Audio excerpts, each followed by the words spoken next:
กี่คำว่าละอัตตาละตัวตนเลยโดยทั้งใส่การพิจารณาโดยปัญญาก็คือว่ามันเห็นความเป็นจริงของทุกสรรพสัตว์สุขสรรพสิ่งทุกชีวิตที่เกิดขึ้นแล้วก็ต้องตายไปทั้งนั้นเลยเกิดแล้วก็สูญหายไปเกิดขึ้นมากกับว่าเที่ยงแท้แน่นอนแล้วก็ดับไปหายไปตายไปสิ้นไปเสื่อมไปนั่นเองถ้าในการเห็นลักษณะนี้แล้วจิตใจของเฮาบ่ฝืนบ่ต้านบ่มีความอยากนี่คือความรู้สึกที่คำว่าละกายละใดแบบใดละสักกายทิฏฐิเบื้องต้นนี่ละแบบนี้นี่เองมีความเห็นว่าร่างกายนี่บ่เป็นของเจ้าของเองมีความเห็นว่านี่เห็นนี่โดยทั้งความรู้สึกลงไปในหันแหละว่าอาจสามารถบังคับได้นี่เองมันจะปวดหัวปวดแขวหิวห้อนหนาวมันก็เป็นไปตามของมันแต่ว่าเฮาสิจัดการกับมันแนวใดเท่านั้นเองหิวก็หาให้กินห้อนก็ไปอาบน้ำพัดลมนะหนาวก็หาเสื้อผ้าใส่ให้อุ่นดังไฟผิงก็ว่าไปแต่ว่าสิมายึดว่าร่างกายเป็นของตนบ่ยึดแล้วนี่คำว่าบ่ยึดแล้วความรู้สึกที่เป็นตัวบอกเฮาตัวเฮาเองล่ะสิรู้เอาเองว่าบ่ยึดแต่ธรรมดาแล้วก็เป็นคนบ่เลืองมากกับกายอันนี้เป็นคนบ่เลืองมากนี่คือตัวอย่างหนึ่งในการคำว่าละกายเฮ็ดจังได้กะสร้างมันนอนใจแล้วในความตายนี่มันนอนใจเรียกว่าละสักกายทิฏฐิโดยเบื้องต้นอีกอันนึงนะเนี่ยทุกคนต้องฝึกเอา สมาธิแปลว่าจิตตั้งมั่นในความสงบอันเป็นอุเบกขาแหละจริงทุกคนสามารถทำให้มันเกิดขึ้นได้อยู่แต่ต้องอาศัยการฝึกมันจังสิเรียกว่าถาวรอาศัยการฝึกไปเรื่อยๆทำให้มากทำให้บ่อยทำให้ชินจึงสิเกิดความถาวรมั่นคงได้ความสงบมีอยู่ในทุกคนแต่ว่าทุกคนกลับแล่นไปหาความสงบจากผู้อื่นเหมือนกันกับการวิ่งหรือแล่นออกไปหาบุญจากผู้อื่นโดยเข้าใจว่าพระมังหันบางนี้สิเอาบุญให้ได้บุญนี่มันเกิดจากคนให้สมมุติว่าบุญอันเกิดจากการให้ทานบุญนี่เกิดจากตัวเฮาเองเด้บุญกับความสงบกับปัญญาคืออันเดียวกันนั่นแหละแต่ทุกคนซุมื้อนี่แปลคำว่าบุญไปเป็นพิธีการทำกฐินทำผ้าป่าทำสร้างนั่นทำสร้างนี่บ่ได้เข้าถึงแก่นแท้แห่งธรรมเลยปุญญะนี่ก็คือมาจากปัญญาก็มาจากปุญญะคือกันนั่นแหละมาจากปัญญาคือความสงบนั่นเองในอารมณ์อันเป็นอุเบกขา บุญนั่นอันเกิดจากให้ทานนั่นเกิดจากผู้ให้ไม่ใช่ผู้รับเด้อท่านให้สัตว์เดรัจฉานท่านให้คนทั่วไปหรือท่านให้พระอรหันต์ก็ตามบุญนั่นเกิดแก่ผู้ให้หมายถึงโตเฮาเองได้เองเป็นเองเด้มันสิเกิดเป็นบุญได้จังใดสู้ว่าแม้นเฮาให้พระอรหันต์ก็ตามบ่แม่นว่าพระอรหันต์นั่นสิเอาบุญนั่นเอาความสงบนั่นเอาปัญญานั่นให้พวกเจ้าได้พวกเจ้าต้องเฮ็ดเอาเองนั่นแหละจึงเทียบเอาเด้อว่าบุญอันเกิดจากการให้ทานนี่มันเกิดจากผู้ให้ไม่ใช่ผู้รับเพิ่นสงบอยู่แล้วเพิ่นเย็นอยู่แล้วเพิ่นดับอยู่แล้วปัญญาเพิ่นก็รอบรู้อยู่แล้วสมาธิเพิ่นก็ตั้งมั่นและมั่นคงอยู่แล้วในความเป็นอุเบกขาอุเบกขานั่นแหละบริสุทธิ์อยู่แล้วแต่ว่าเพิ่นจะเอาความบริสุทธิ์นี่ให้ผู้ใดได้เพิ่นก็ได้แต่แนะบอกว่าให้เฮ็ดจังซั่นเด้อแค่นั้นเด้นั่นแหละจังว่าให้สัตว์เดรัจฉานก็ตามหลายคนบอกว่าท่านให้หมูให้ม้าให้คนทุศีลบ่ได้บุญก็บ่ได้แล้วพวกเจ้าไปคิดบ่ให้มันได้แล้วก็พวกเจ้าไปคิดเอาให้มันได้บุญคิดเอาว่าให้มันได้ทรัพย์สมบัติเงินทองมันได้ความร่ำรวยให้มันได้ไปเกิดเป็นเทวดาอินพรหมฉะนั้นการให้ท่านเพิ่นก็บอกไว้อยู่เพิ่นบอกว่าอานิสงส์มันต่างกันซื่อๆเด้แต่ว่าบุญนั้นได้เสมอกันเพราะบุญเกิดจากผู้ให้บ่แม่นผู้รับบุญนั่นน่ะเฮาเป็นผู้ดับเองเฮาบ่อธิษฐานเฮาบ่ปรารถนาสิ่งใดอีกแล้วนี่แหละเอิ้นว่าบุญคือความดับคือความเย็นบุญน่ะคือความดับเย็นหรือปัญญาหรือความสงบนั่นแหละบุญเดียวกันบ่แม่นว่าพาเสียวให้ได้ ฟังให้มันดีฟังแล้วก็พิจารณาตามความเป็นจริงที่เจ้าของเคยเป็นมาเด้อท่านย่ำใดกะสร้างมีแต่อธิษฐานขอนั่นขอนี่สงบบ่ขอหยังขอถึกเลขถึกลอตเตอรี่ถึกแจ็คพอตขอบ้านหลังใหญ่ขอความร่ำรวยขอความสำเร็จในการงานขอความสำเร็จในความรักขอให้ผู้นั้นตายผู้นี้ตายมันก็ยังมีอย่างธรรมดาบ่บ่แม่นขอให้เฉพาะเจ้าของขอให้ลูกเต้าเล่าหลานเหลนหล่อนไปมันเป็นบุญบ่ล่ะบาดนี้นั่นแหละให้พิจารณาตามความเป็นจริงตัวหน้าหรือพวกที่ไปเฮ็ดกฐินถวายกฐินผ้าป่าบ่เงินแสนเงินล้านบ่คิดเบิ่งให้มันดีๆโลดว่าบุญมันเกิดขึ้นจากไสในขณะที่แห่แหนกันอยู่นั่นบุญอยู่บ่นั่นสงบอยู่บ่สงบภายในจิตภายในใจเย็นจิตเย็นใจเจ้าของเองอยู่บ่นั่นมันบ่ได้เกิดจากผู้ให้ไอ้ผู้รับเด้เจ้าของเองตั้งหากเป็นผู้เกิดเองคำว่าบุญนั้น อานิสงส์ต่างกันท่านสัตว์เดรัจฉานอานิสงส์100ทางคนตุศีลอานิสงส์ 1,000 บางคนมีศีลอานิสงส์ 10,000ท่านให้ผู้ที่ห่างจากกามพวกฤาษีชีไพพวกมีภาวนานั่นแหละพวกกำลังทำฌานอยู่อานิสงส์100,000แต่ว่าท่านให้โสดาสกิทาคาขึ้นไปเนี่ยอานิสงส์ประมาณไม่ได้นี่คืออานิสงส์คือนํไปกินอันเก่านั่นแหละว่านํไปกินอันเก่าได้ของเก่านั่นแหละแล้วเฮาสิไปสนใจอีหยังกับอานิสงส์ให้ถือว่ามันเป็นของตกข้างซะท่านก็ตามนะคือท่านทั้งหลายเนี่ยที่เฮาเฮ็ดอยู่เดี๋ยวนี้ถ้ามันบ่ถึงพันนิพพานมันทั้งสิตกข้างเป็นของเฮาเองดอกมันสิไปไสเจ้าของเป็นผู้เฮ็ดแท้ๆถ้าเฮาเชื่อคำว่าสัตว์โลกย่อมเป็นไปตามกรรมตนแลเป็นที่พึ่งของตนทำสิ่งใดย่อมได้สิ่งนั้นเด้ถ้าพวกบ่เชื่อก็อีกระดับนึงผีก็เอาพระเจ้าขนบก็อีกระดับนึงพวกอันพญานาคสารนังคัจฉามิผีสารนังคัจฉามิเทวดาอินพรหมเวสสุวรรณสารนังคัจฉามิก็อีกอันนึงเด้อคนละระดับกันถ้าสิแบ่งเป็นระดับก็คนละระดับเลยเพราะว่าสูงสุดของธรรมะนี่บ่มีระดับแบบว่าบ่มีหยังเลยที่สุดแห่งธรรมก็คือบ่มีหยังเลยนี่เฮาพูดถึงพระนิพพานเฮาพูดถึงความดับความคิดอสังขตธรรม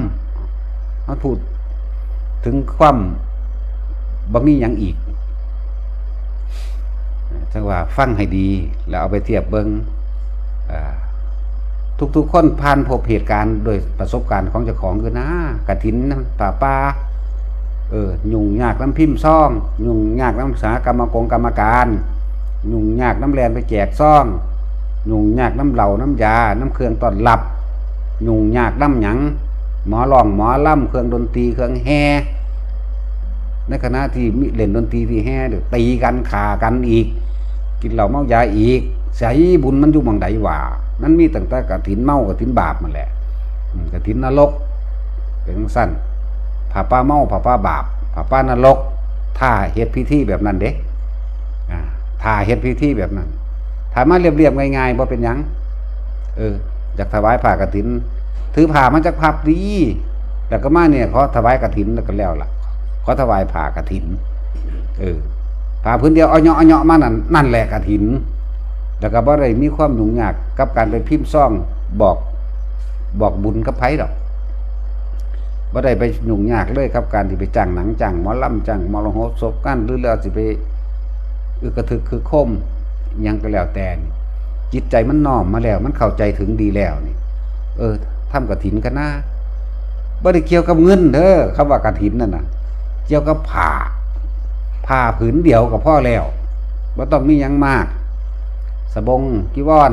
ได้ทั้งนั้นบ่ต้องเต็มสุดดอกมันก็เป็นสินไผสินมั่นของมัน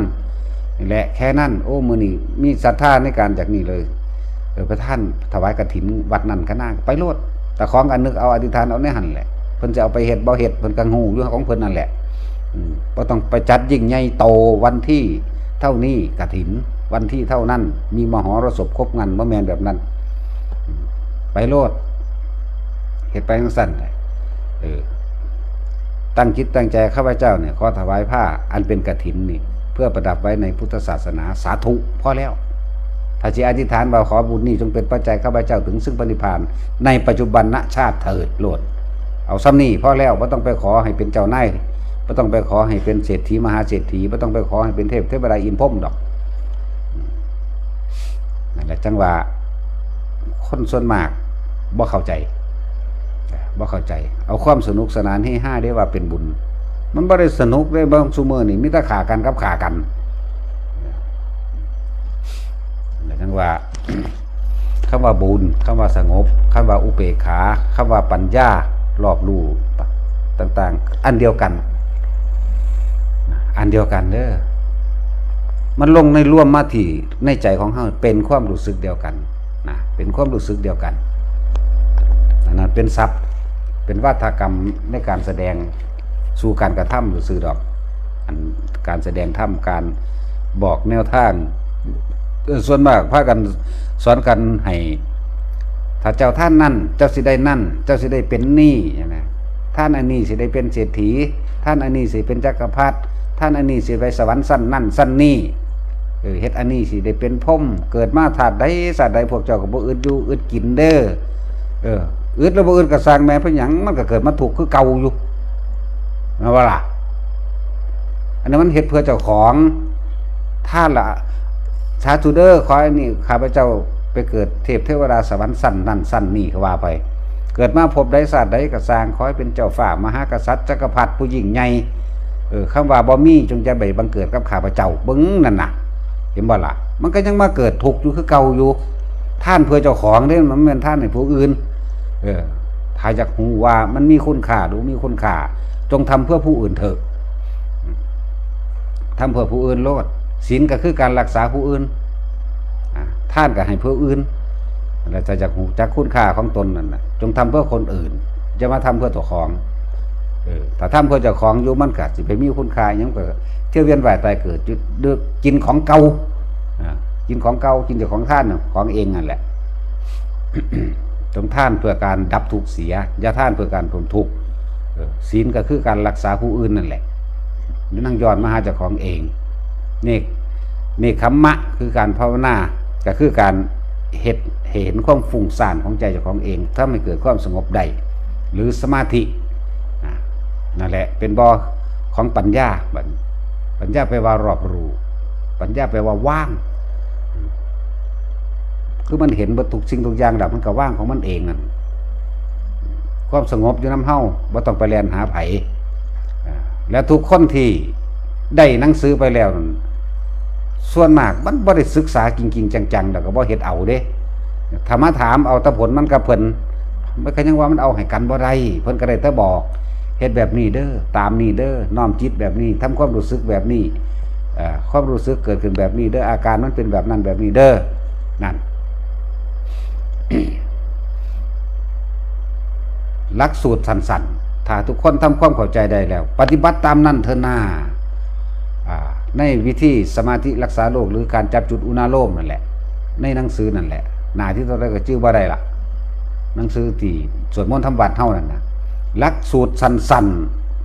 ๆอ่านสิไปพ่อ10 นาทีมันจะตั้งใดมันก็ต้องความเข้าใจเราก็ตั้งมันเฮ็ดเอาได้แต่ของเองเลยง่ายๆแล้วก็เป็นนี่ยังที่รัดสั่นเพราะแห้งล่ะแต่ว่าเกี่ยวกับสมาธินะรัดสั่นให้แล้วทอบมาใส่กันแล้ว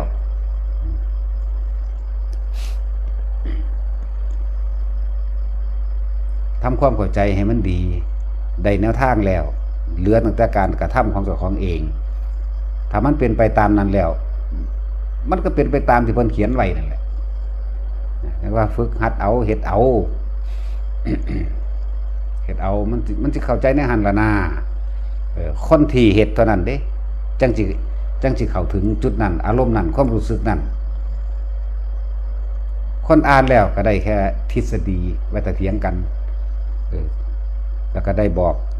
แล้วก็เวลาไปบรรยายธรรมหรือสิไปบอกเขานี่เกิดขึ้นจากความคิดเห็นของเจ้าของเองแล้วก็บอกไปตามความคิดเห็นของเจ้าของเองเด้ขาดคะเนดนเดาหวังว่าจะเป็นทั้งสั้นเป็นทั้งสี่เด้ส่วนคนปฏิบัติจริงๆนี่โอ้มันเว้าออกจากความรู้สึกที่เป็นมาก่อนเด้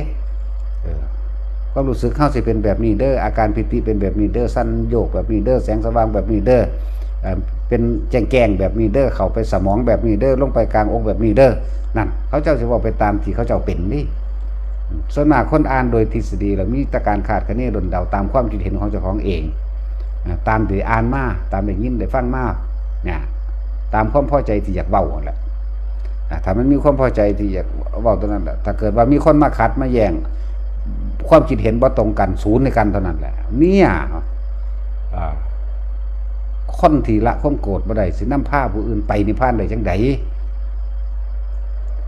นำทางได้จังได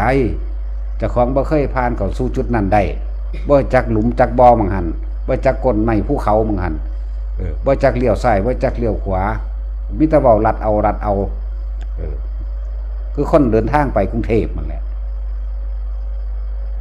คนที่เดินทางจริงๆย่อมรู้ว่าเลี้ยวซ้ายและเลี้ยวขวาย่อมรู้ว่าบางหันมีหลุมบางนี่มีบ่ย่อมรู้ว่ามีไฟแดงไฟดำแถวนั้นย่อมรู้ว่าโค้งซ้ายและโค้งขวาผ่านจุดนั้นผ่านจุดนี้นะส่วนคนบ่เคยไปมิแต่ว่าไปหันแหละตรงไปเลยนะแต่ว่าความรู้สึกบอกบ่ได้นี่แหละบ่ฮู้แต่ว่าขี่รถไปจังซี่ก็ฮู้ว่ารถโยกแบบนั้นรถโยกแบบนี้ตัวไฟเสียวเปิดไฟสูงเปิดไฟต่ำแบบใดแซงกันแบบใดบ่แซงกันแบบใดนี่คือคนเคยไปแต่คนบ่เคยไปก็เว้ามั่วๆไปหั่นล่ะคำๆลอยๆยิ่งเขาถามเท่าใดก็ยิ่งปรุงแต่งไปหน้าเด้พวกนี้คนที่เคยสงบก็เว้าเรื่องสงบได้คนที่บ่เคยสงบแต่ว่ามีทฤษฎีเว้าบ่ได้หั่งเว้าหั่งหลายหั่งต่อเอาไปมาศูนย์ผิดกันซ้ำจังว่ามันเป็นสั่นแหละฉะนั้นความสงบหรือพระนิพพานก็อยู่นำเฮาเองบุญก็เกิดขึ้นจากเฮาเองปัญญาก็เกิดขึ้นจากเฮาเองจังว่าเว้ามาตลอดนี่พระเอาบุญให้ไผบ่ได้เด้อพระเอาศีลให้ไผบ่ได้เพิ่นบอกทางให้พวกเจ้าเฮ็ดเองบุญแปลว่าความสงบเย็นเกิดขึ้นจากเจ้าของเองถือว่าบุญอันเกิดจากการให้ทานไปแล้วก็เกิดความสงบเย็นแก่เจ้าของเองบ่แม่นเพิ่นเอาความสงบเย็นให้เนี่ยพระอรหันต์พระพุทธเจ้าเพิ่นก็บ่ได้เอาให้ไผใดเด้เพิ่นบอกทางซื่อๆเด้ศีลก็คือกันไปขอแม่นบ่คนมันลึงละเตรียมตัวไว้พระรับศีลเด้อคิดว่าพระเอาศีลให้เด้นเพิ่นบอกให้พวกเจ้าไปเฮ็ดเอาเองเด้นั่นน่ะพวกเธอทั้งหลายจงพากันงดเว้นปานาติปาตาเวละนี่น่ะเวละนี่แปลว่างดเว้นพวกท่านทั้งหลายนี่จงพากันเว้นจากการฆ่าสัตว์ตัดชีวิตนั่น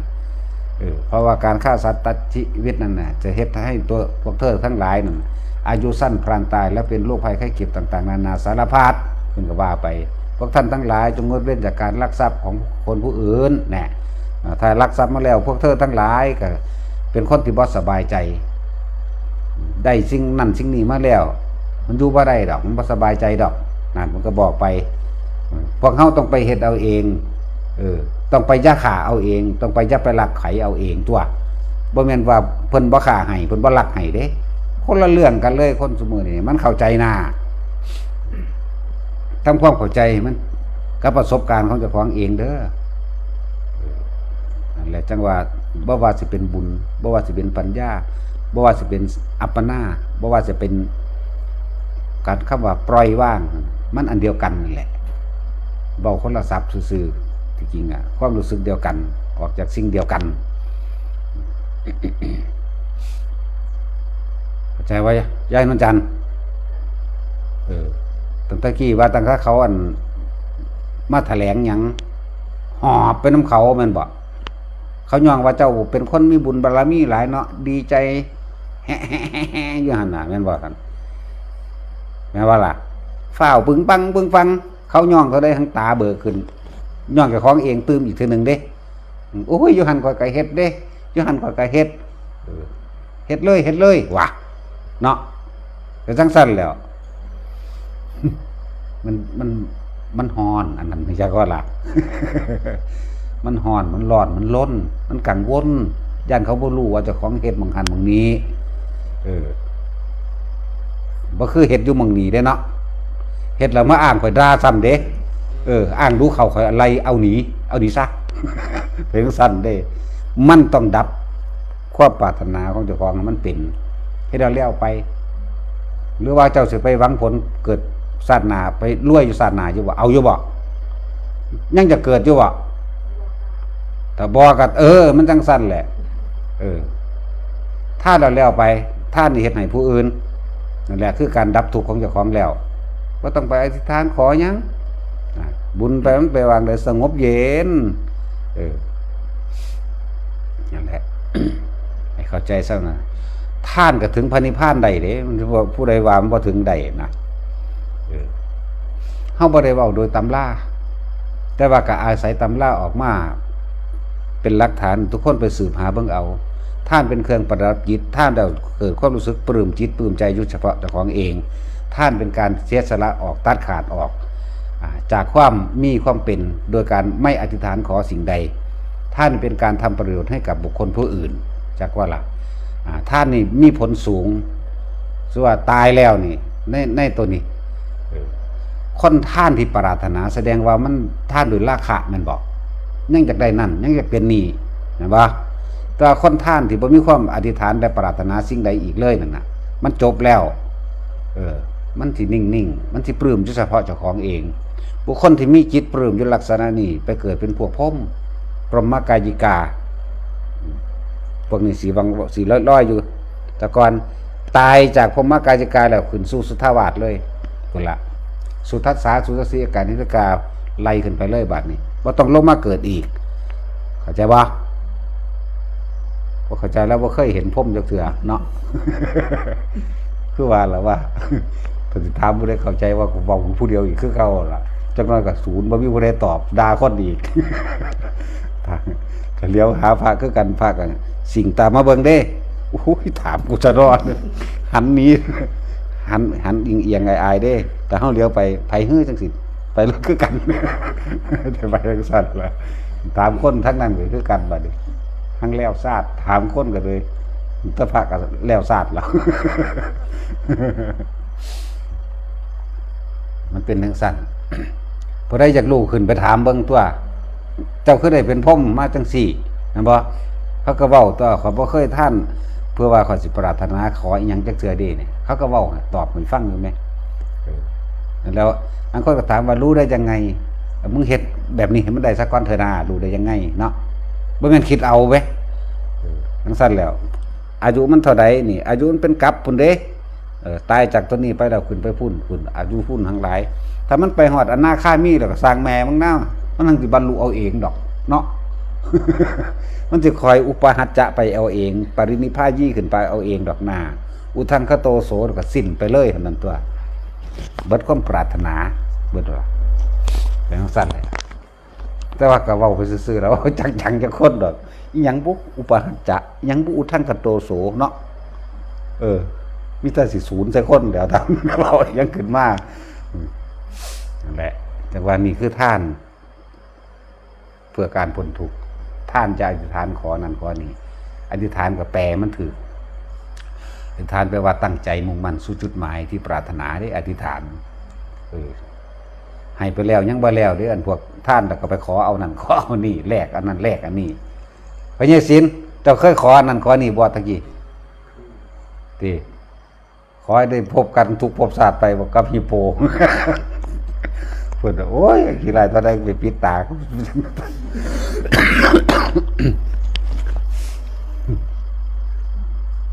พ่อไปถิ่มไปได้ตัดสิน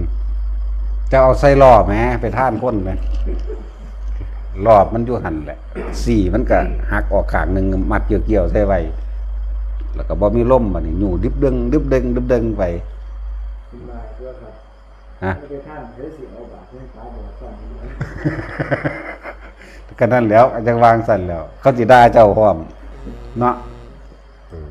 เจ้าอยู่เมียเจ้าไม่หยังเอามาท่านมันสิเขาจะบอกหาว่าเขาจะเอาเขาจะว่าบ่เอาไปเผาถิ่มพุ่นก็จะว่าไปหันแล้วเนาะยิงเขาใส่อันเฮ็ดตาเดียวไปสิทั้งคักบัดนี้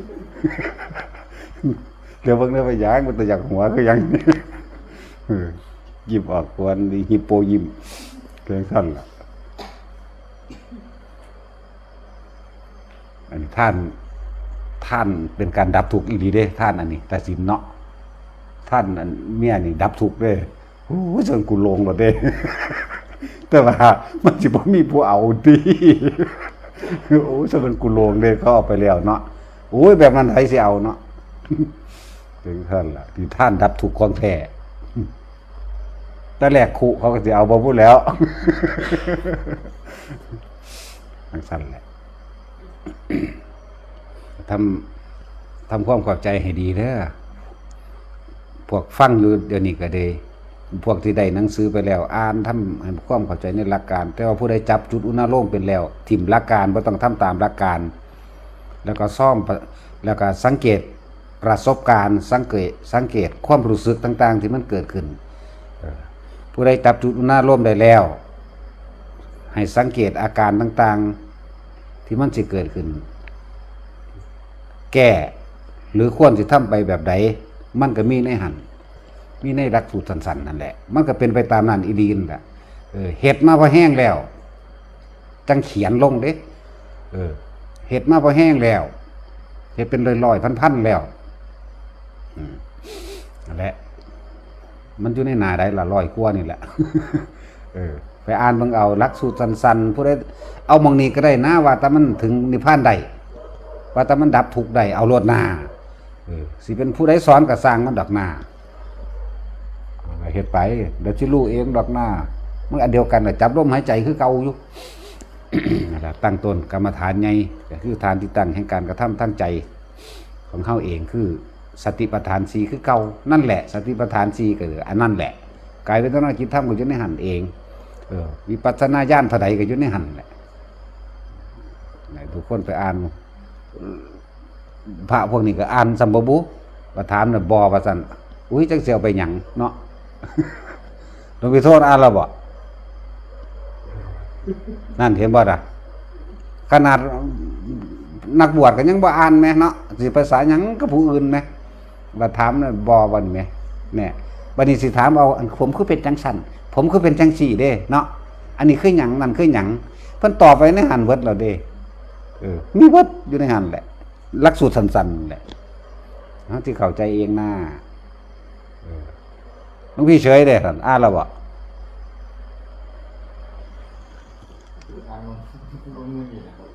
บ่จบซ้ำเนาะมันเป็นคือเจ้าของเป็นบ่ละบาดนี่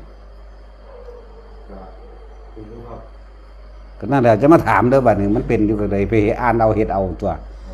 มันเป็นไปตามที่เจ้าของเป็นอยู่เห็นบ่ล่ะจุดร่มขึ้นแล้วมันก็ขึ้นทั้งหัวหยาบมันเป็นทั้งหัวแล้วเกิดเป็นแสงสว่างขึ้นหลอดไฟนี่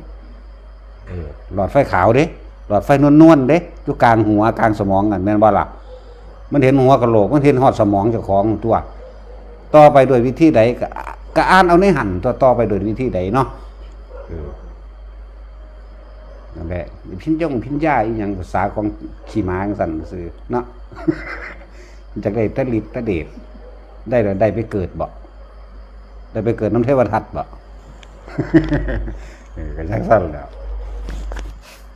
แหละถ้าพระบ่ได้ดอกไผสิได้เนาะ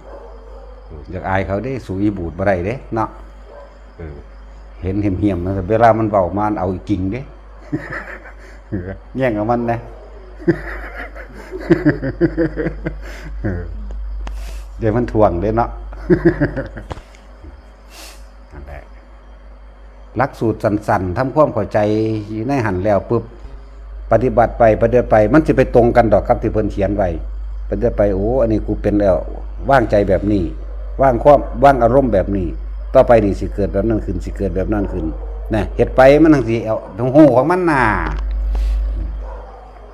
แต่มันฮอดอรหันต์บุญบางหันเนาะ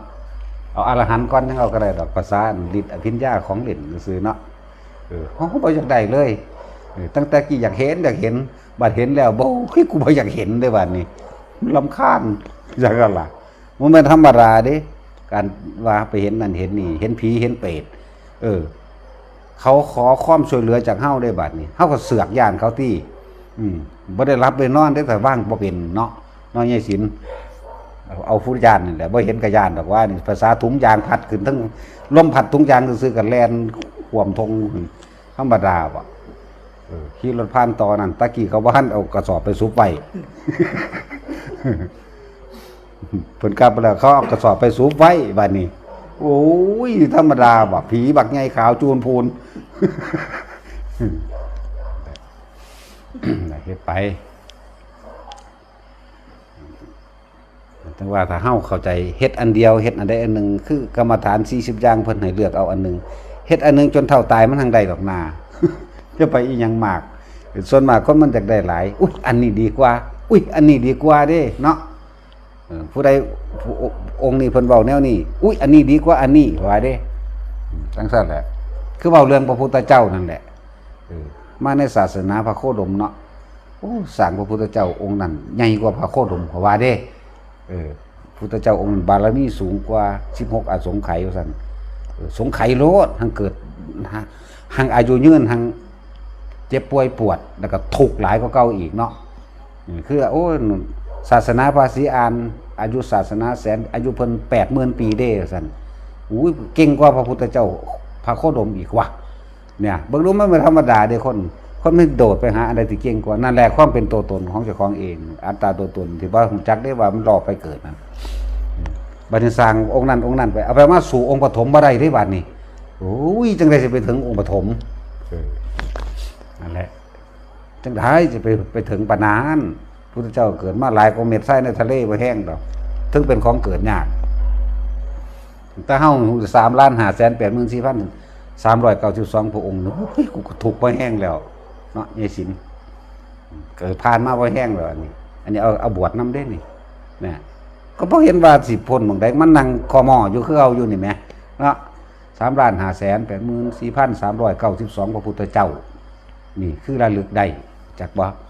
อันนี้เอาเฉพาะเอหิภิกขุเด้